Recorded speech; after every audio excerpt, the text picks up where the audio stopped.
Salut à tous, moi c'est Anso. Aujourd'hui on se retrouve sur la chaîne du temps libre pour pouvoir parler d'un nouveau service presse. Je vous parle aujourd'hui du recueil de nouvelles Le chemin de Baphomet que je vais vous mettre quelque part. Je sais pas où. Par là, on verra au montage. C'est écrit par Arnaud Niklaus et je crois que c'est un recueil auto-publié si je vous dis pas de bêtises. Je remercie d'ores et déjà l'auteur qui m'a contacté via le site Simplement, dont je n'arrête pas de vous parler, afin que je puisse lire son recueil. Et je le remercie énormément parce que c'est une superbe découverte. Je vous l'ai déjà dit dans une ou deux vidéos précédentes, le format nouvelle est un format qui me plaît énormément. Je l'admire parce que c'est tellement difficile de mettre en si peu de mots. De faire tenir son histoire en fait, d'avoir un début, des péripéties, une fin, en finalement si peu de mots, si peu de pages. Du coup, je dois dire que j'admire fortement les auteurs de nouvelles parce que c'est un travail vraiment, à mes yeux en tout cas, très complexe. Voilà. Du coup, vous vous doutez bien que j'ai été ravie d'être contactée pour lire ce recueil de nouvelles. Donc, déjà, il faut que je vous parle du thème. Ce recueil n'est absolument pas à mettre entre toutes les mains. Âme sensible, faites attention. Si je dis ça, c'est pas pour que vous ne le lisiez pas, c'est que pour que vous soyez bien au courant que le recueil traite en fait de la noirceur de l'homme, de l'âme. C'est pas de l'horreur, mais il y a des choses, il faut être un peu accroché quand même pour le lire. C'est pas que c'est détaillé et que c'est gore, c'est finalement psychologique. Et là, si vous êtes très fragile entre guillemets psychologiquement, s'il y a des choses que vous n'arrivez pas à lire, par exemple, ce n'est pas du tout dans le recueil, là je vous donne juste un exemple. Moi je suis très Brigitte Bardot. Les animaux et moi, c'est une grande histoire d'amour et j'ai énormément de mal à lire des scènes de torture, de meurtre d'animaux, ce genre de choses. C'est quelque chose où, voilà, ça me serre le cœur, ça me prend les tripes et puis je me sens vraiment pas bien. Il y a certaines personnes qui ont du mal avec les scènes de viol, ce genre de choses. Si vous êtes un peu sensible à certaines choses, faites attention avec ce recueil. Je vous conseille de le lire hein, si vous aimez ça. Par contre, comme dit, si vous êtes un peu sensible à ça, faites juste attention. Demandez peut-être l'avis de quelqu'un qui l'a lu pour avoir plus de détails et dire ce qui vous rébute. Il n'y a pas forcément de viol et de torture d'animaux hein, dans ce recueil. Mais il y a des choses quand même qui sont pas faciles à lire. Je sais que certains peuvent avoir du mal.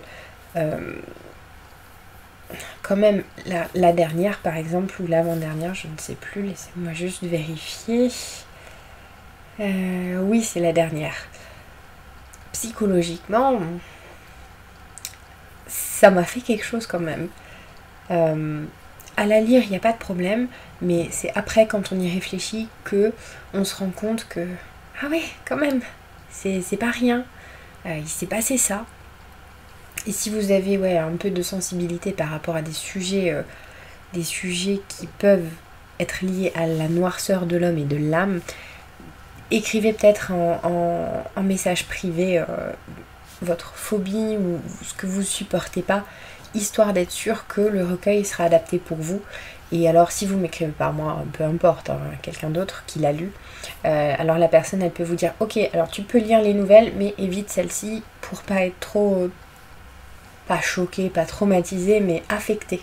Voilà. On a l'impression que ça commence super mal quand je vous parle de ça, mais c'est pas parce que je vous le déconseille, loin de là, c'est juste que je mets un warning, parce que ça peut être intéressant quand même de savoir dans quoi on s'embarque.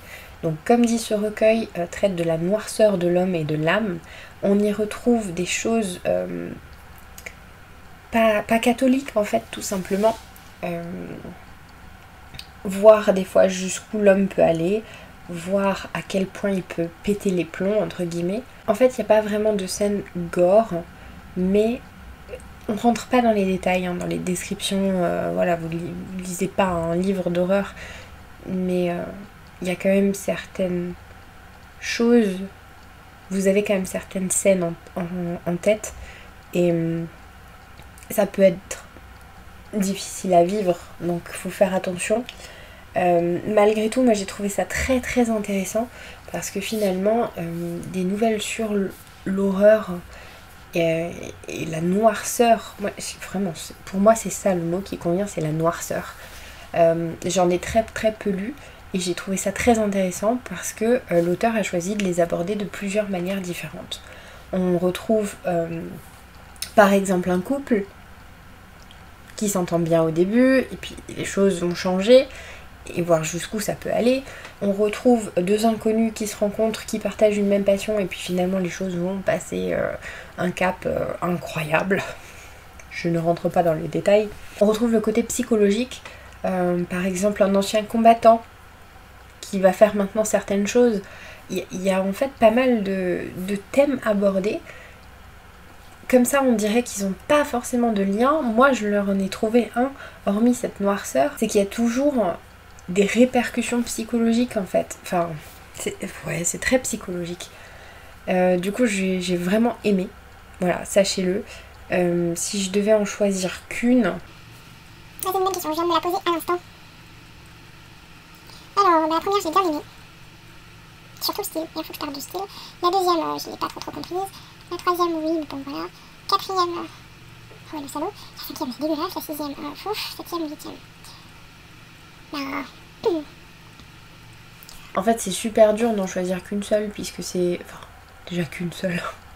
Il y en a beaucoup que j'ai aimé, il y en a qu'une finalement que j'ai pas trop comprise, et puis j'étais peut-être pas à fond dedans quand je l'ai lu, je ne sais plus.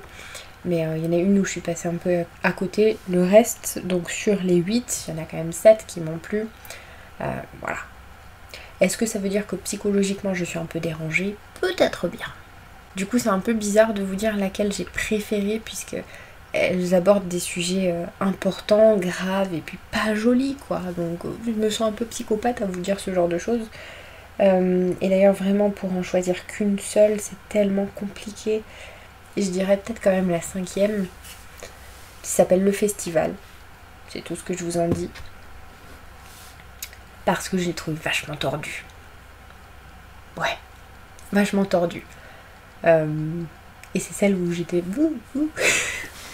Voilà, hein, je dis ça, je dis rien. Je voulais aussi vous parler du style de l'auteur, qui est super sympa. Sympa. J'ai beaucoup aimé.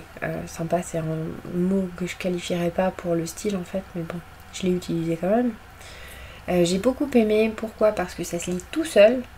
Malgré ça, il y a une petite touche d'humour. Des fois, l'auteur rajoute entre parenthèses des phrases que pense son personnage, donc c'était assez sympa.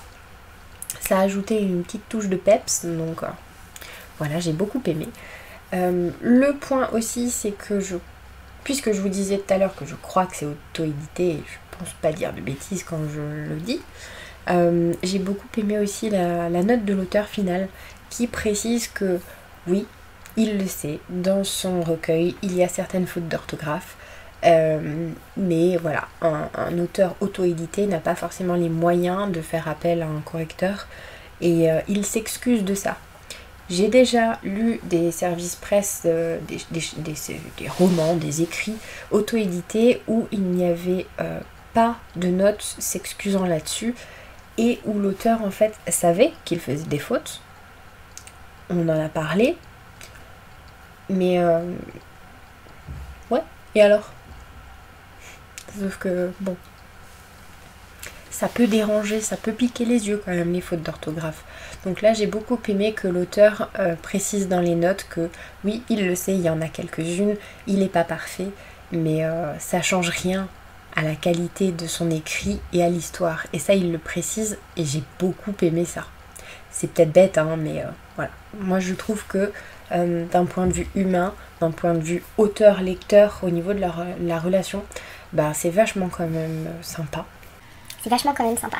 Je trouve qu'au niveau de la relation auteur-lecteur, c'est très sympa à l'auteur de préciser ça. ça aurait peut-être été un peu mieux de le mettre au début. Comme ça, avant de rentrer dans le recueil, on sait tout de suite que oui, il y aura des fautes. Voilà.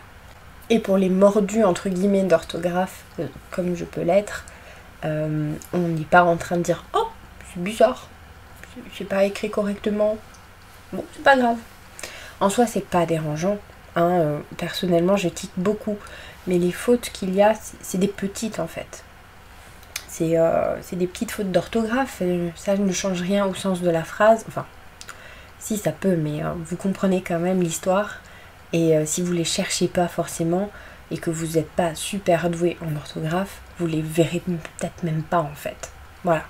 Mais c'est un point que j'ai beaucoup apprécié. Voilà, la vidéo touche à sa fin. Je remercie encore l'auteur pour ce service presse. J'espère pouvoir lire d'autres de ses écrits parce que j'ai beaucoup aimé le découvrir et j'ai très envie de voir ce qu'il peut faire d'autre. Ça m'intéresse beaucoup. Sur ce, je vous remercie d'avoir regardé la vidéo et je vous dis à bientôt pour une nouvelle. Salut!